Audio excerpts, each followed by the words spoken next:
Hey everyone. Just waiting 1 minute to see if there's anyone else coming in, and then I'll start at 2 o'clock.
Okay, I think we got everyone in here now. Yeah, looks like. Okay, so I'll get started. So hello everyone, my name is Rune Christensen and I'm the founder and CEO of MakerDAO. And today this talk is called MakerDAO and the DAI stablecoin. And the goal is really to just give a very high level basic overview of what this project is. And so very first, I'll just explain, let me use this, explain Maker itself, right? So Maker, or MakerDAO, DAO, Decentralized Autonomous Organization, it is actually the first of that kind, the first DAO in the history of Ethereum. It's actually a year older than the DAO itself. And what it is a platform for stability, as I write here. And it's a platform in the sense that it's a smart contract system that's live on Ethereum right now. So it's like a fully decentralized system with a number of smart contracts that people, thousands of people are using for their stability needs. But it's also a community that's supporting this platform. And basically together these two things form this concept of a DAO, right? Like a fully autonomous system that provides some service through blockchain technology.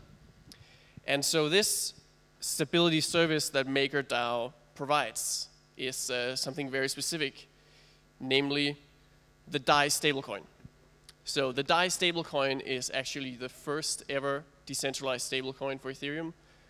And the most important thing to know about DAI is that one DAI is worth $1. Oh, whoops. One DAI is equal to $1. You can actually go check right now on CoinMarketCap and check the price, and you'll see that the price is, it's very close to $1. We call this soft pick because there's always going to be some fluctuations. And this is incredibly useful because it means you have a cryptocurrency with all these characteristics you're used to of crypto, right? You can send it instantly. It's an ERC20 token. You can hold it in any wallet. And you can use it with dApps.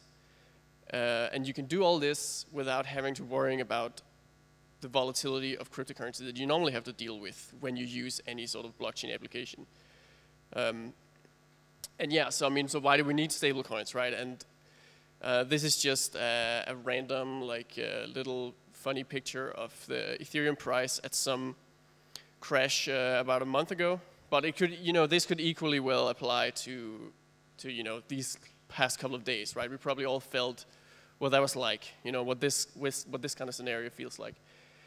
And now, so imagine being someone who's like a DApp user or a business trying to use cryptocurrency in their daily operations or something like that, and having to deal with this, right? It's not really optimal. But now let's have a look at what the DAI price was like during this crash. So that's what the DAI price looked like, right? And like I said, this system is live right now. So this is actually the real price on the market, right? That people were exposed to if they held and used DAI during this supposedly terrible crypto crash that was happening. And this is, that's just really why this stuff is so important, right? Because it means you can now actually use crypto without having to worry primarily about volatility and bubbles and crashes and that kind of stuff, which really is right now what mostly characterizes the space, right? It's like ICOs, hype, bubbles, crashes, FUD, all that stuff. When it should be, technology, innovation, new applications, and all of this, potential that's lurking just, behind the horizon, so to speak, right? It's like it's there, but it's not really being seen just yet. And we actually believe the main reason for this is because there hasn't been a real stablecoin yet, right? So there just hasn't been this opportunity to build something real that you can then go and get real users to use, because a real average user who wants to use some application to make their life easier in some way, no matter what you offer them, they're not gonna accept it if they have to deal with crazy volatility. So DAI really solves that problem completely, and basically it's like a new era for blockchain technology because it's something everyone will be able to use. Like I said, it's an ERC20 token. It's fully decentralized. It's live right now, and it's in the process of being scaled, and I'll get to that in a moment. But it really will just unlock, the next stage of blockchain technology. But first, let me just talk a little bit about the history of the project, because it's actually one of the oldest projects in Ethereum, and in fact, the stablecoin movement as a whole is extremely old and goes back to the very early days of Bitcoin. So it's written here, right? It's like originally there was this Mt. Gox crash that led to this 2014 year, where the entire year Bitcoin was going down, all of cryptocurrency was crashing. Back then, there wasn't really any interesting altcoins, though. So there was mainly just Bitcoin. But this actually led to a lot of people forming and joining this new project called BitShares, which was the first stablecoin project that actually attempted to create a real stablecoin. And many of the MakerDAO team were a part of this BitShares community. And then, as Ethereum came out, what happened was a lot of us sort of migrated over to Ethereum and realized that Ethereum was really the place where it would be possible to sort of bootstrap and enable this stablecoin ecosystem and really have it realize its true potential. So we just went to work before Ethereum was even launched, actually. Like I said, it was one of the oldest Ethereum projects, and we're just about to have our 3-year birthday this March 26th.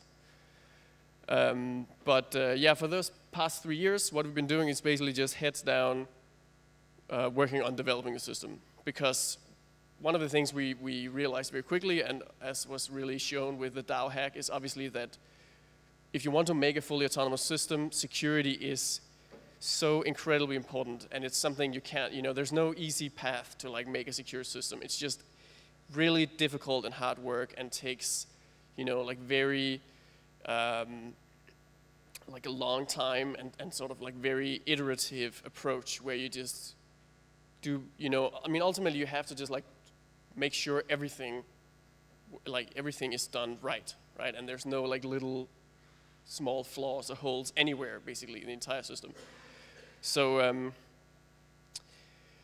yeah, so we realized that it's about, focusing on building stuff, focusing on, just like taking it step by step, right? So one of the first things we did was we built actually the first decentralized exchange for Ethereum, which is called Oasis DEX.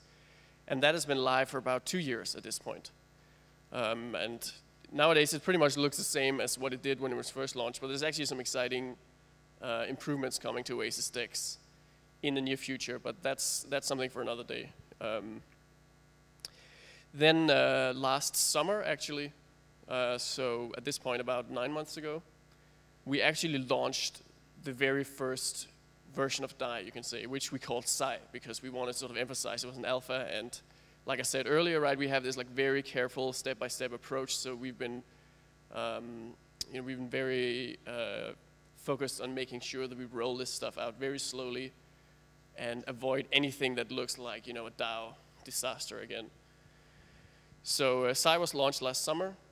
It ran for about 6 months and worked flawlessly. Basically,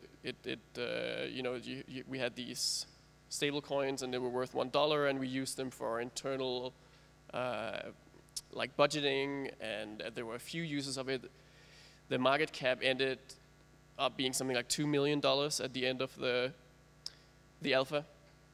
And then December 17, we launched the current version of DAI, which is now live on the blockchain. And it's been working since then, right? Like I showed, there was showed the price graph before, right? It's holding its peg at $1, and it's actually grown quite a bit more than what we allowed Psi to grow. There's currently about $20 million worth of DAI in existence, which of course is still, peanuts compared to what the system we're building is actually able to handle. Because ultimately it is a stablecoin system, and in fact, pretty much all of blockchain technology is about this like immense scalability you can unlock, right? Where you can actually allow everyone to sort of hook into the same single system, right? And just like use one infrastructure that can then handle any level of pressure on it without failing due to technological reasons, but in particular also because there's not this centralization risk that makes it sort of safe for everyone to rely on the same system. And so what everything is building towards right now is this great launch of the multi-collateral version of the system that's coming this summer. So that'll be 1 year after the launch of the initial alpha. We'll actually release the final version of the system, which is then this, this scalable application that we'll take to the mass market. So what I'm going to talk about now is this scalable future version of the system. And I'll explain exactly what the difference is. But so here's how it works, right? Like now, the basic system is simple. You have one DAI, it's worth $1. That's all you need to know if you're a user of the system. If you're, like an expert or some financial person, or you're like a blockchain enthusiast or an advanced user of the system, you of course want to know what's going on behind the scenes, right? And how is it possible to actually create a decentralized stablecoin? And yeah, so the most sort of basic principle that's important to understand is to think about the principles of how money worked during the gold standard. Right, like during the gold standard, basically, if you had some money, you could go to like the Federal Reserve, and you'd get gold in return for your money. And it is this, basic principle that there's some valuable thing behind my currency that makes you, as a regular person, able to really trust it, right? Because okay, my money has value because there's something else that has value behind it, and that's what makes me trust it. And that is really the principle behind DAI. Except it's not just gold that's backing it, but there will actually be gold backing it. But in addition to gold, there's also like ETH assets. There is like going to be a whole range of other things. For instance, any other token on Ethereum, but also stuff like in the short run, we'll have some real estate related assets. We'll have possibly have actual fiat currency. So it'll be like so part of the DAI stablecoin will have real fiat backing it. And what's really cool is all of this backing of the stablecoin is done, by a decentralized system, and it basically works like a big automatic balance sheet. That's like taking care of all of these, like basically ensuring that for all the stablecoins that exist, there's going to be even more collateral in the system, right? There's like even more valuable assets behind the stablecoin, and overall the system is always solvent, and it's something that anyone can verify, like go and audit in real time at any time they want. Sort of the individual like entries in the balance sheet, you could say, are called collateralized debt positions. And collateralized debt positions are sort of the part of the system that advanced users interact with, because they can actually go and they can use these smart contracts actually, right? So there are sort of individual smart contracts in the system. Advanced users can go and they can actually use them to generate DAI through the system itself, right? So anyone actually has the ability to generate DAI through the system, as long as they make sure to put enough collateral to back that DAI. And that's really the key point of the system again, right? Is that there has to be, for every stablecoin that exists, there must be even more collateral of good collateral behind it, making sure the system as a whole remains solvent and sound. So this is just like a really basic overview of how sort of the user flow of generating DAI and then later like repaying it and getting your collateral back. So basically the way it works is that you have this collateralized deposition, right? Like you create this smart contract, then you put in some collateral, as you can see here. So this is like a pile of collateral, and that could be something like gold or ETH. And so in this case, someone put in $300 worth of collateral.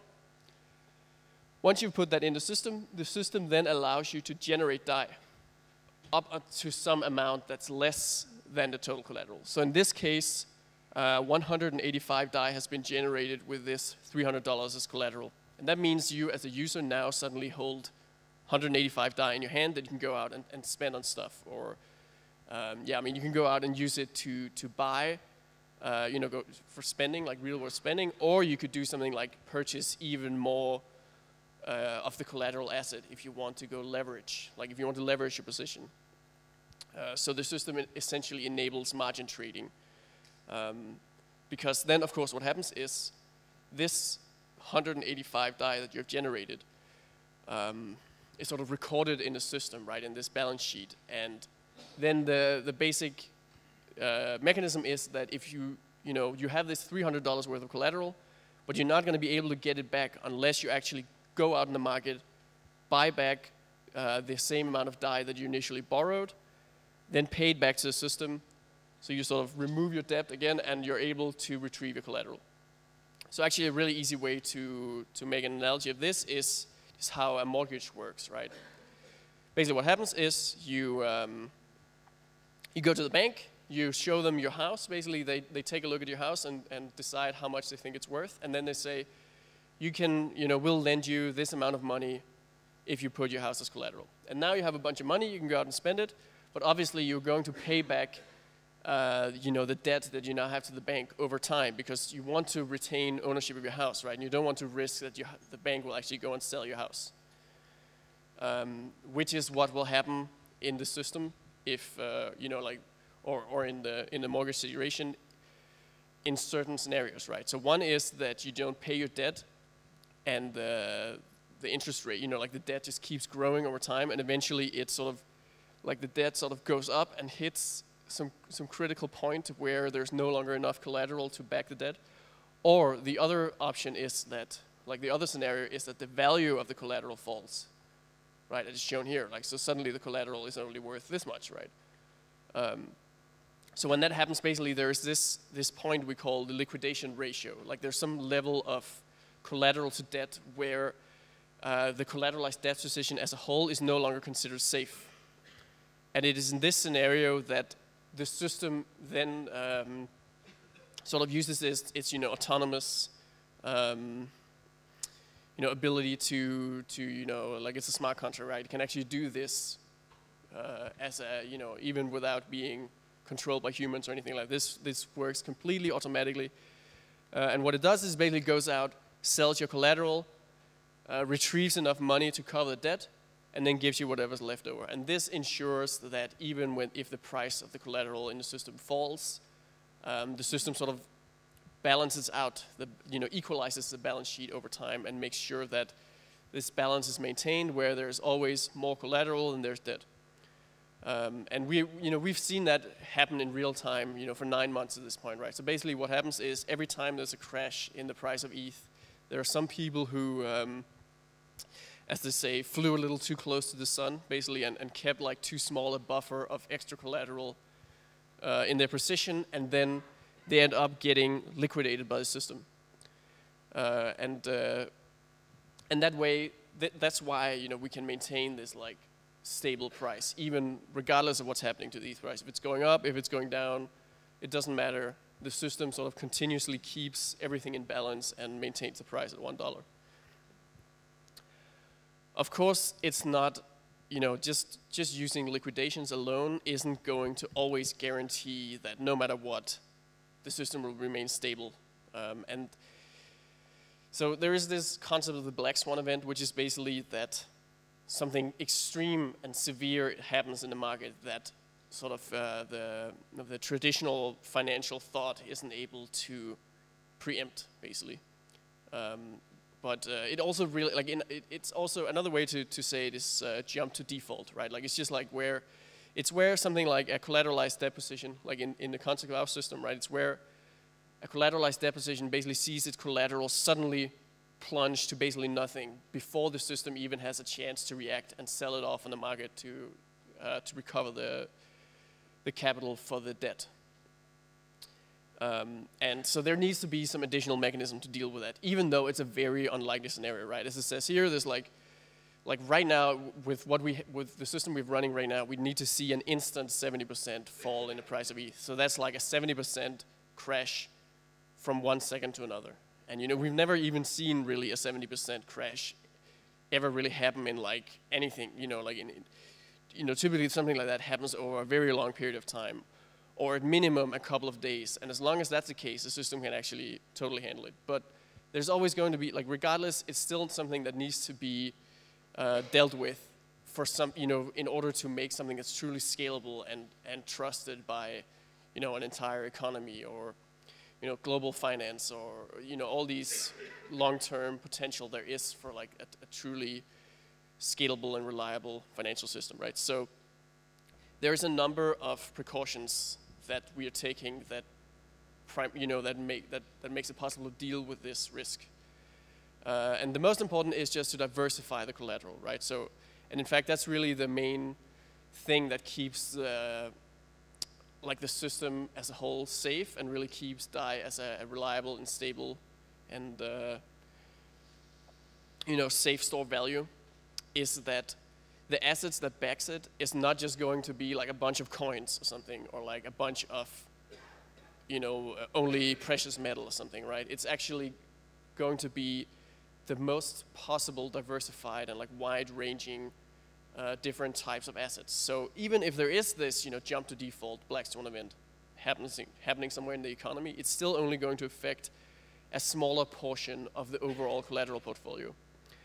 And as long as that is the case, we can actually deal with it. We're actually able to design a system in such a way that it can recover even from like a sudden crash in some of the collateralized depositions.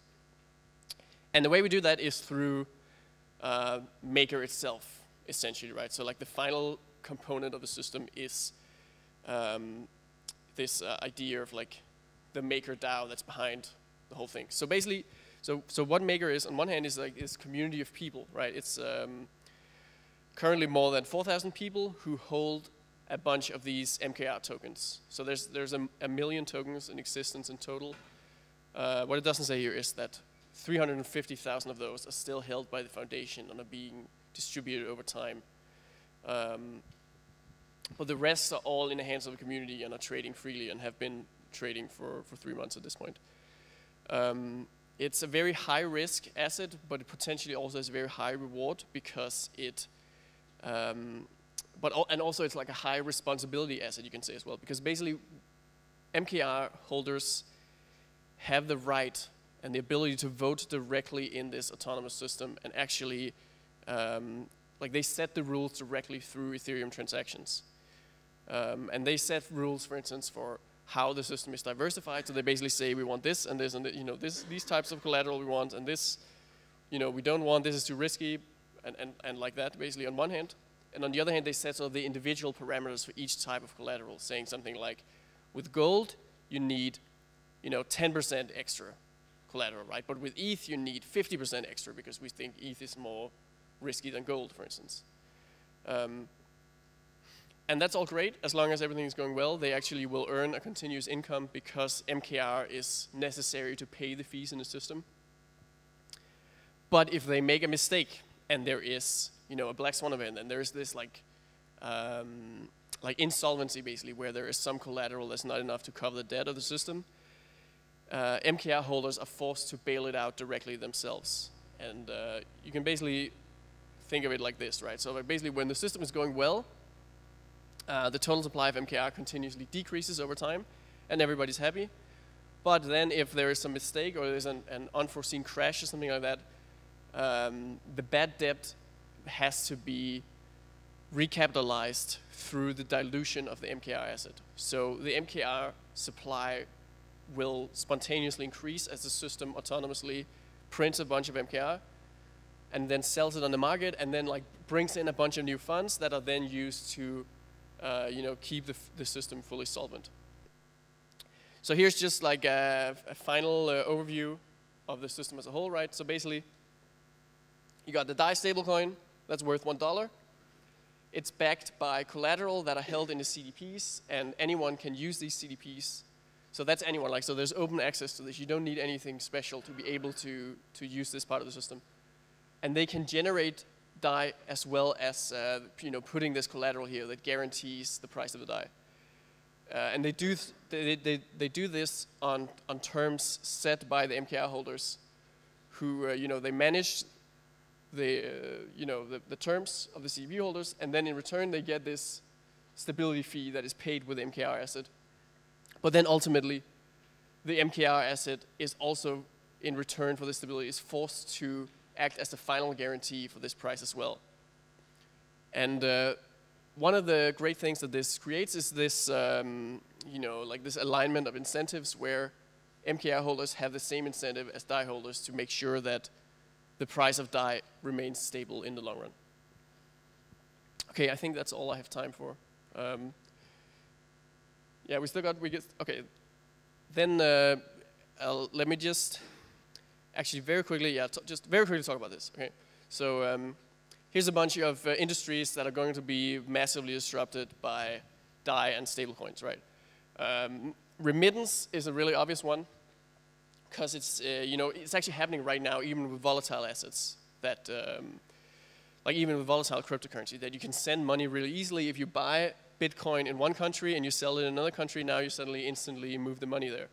And there's a big downside currently, and that is the volatility of Bitcoin and ETH and the other fixed supply cryptocurrencies mean that there's a pretty high spread you have to pay when you do this.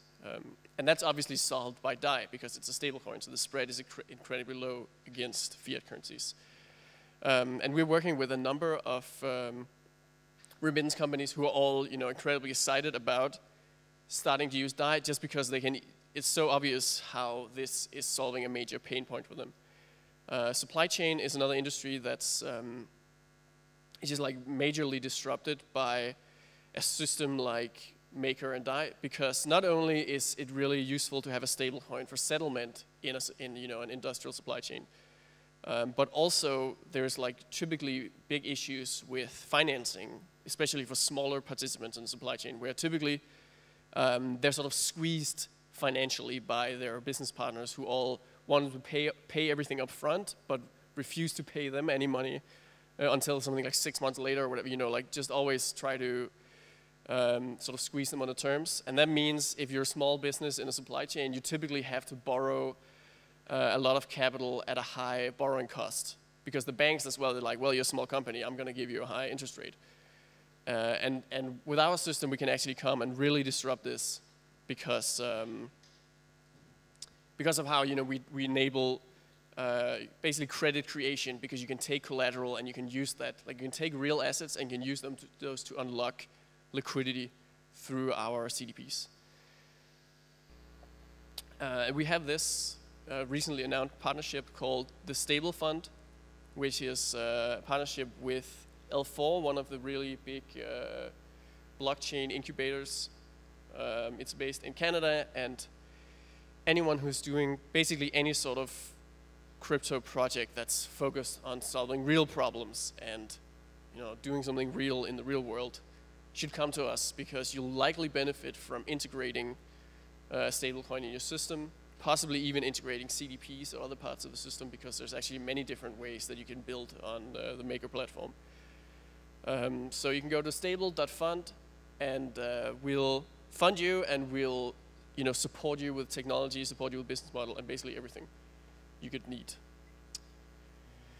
And so this is just a screenshot from the interface of the system as it currently runs on the system. So here you can see, yeah, you can. There's like here it says there's 17 million outstanding DAI, and I think today it's like 20 million. So this is a little bit old. But yeah, that's what it looks like. And what's cool about it is it gives you like this full insight into what's going on in the system, right? You can see exactly how much collateral there is. At the time this was taken, there was 70,000 ETH backing these 17 million DAI. And now it's not possible for me, but you can actually, if you go to this website, you can actually scroll down and you can see the individual collateralized depositions and how they're individually collateralized. And actually, any of you could go to this site right now. You just have to go to DAI, right? DAI.MakerDAO.com, and you can actually check it out, even without like a DApp browser or anything. You can just like, audit the system essentially and see that it works how it's supposed to. Okay, that was my presentation. Yeah, unfortunately, I don't think I can take any questions. I ended up, using a little bit more time. Thank you.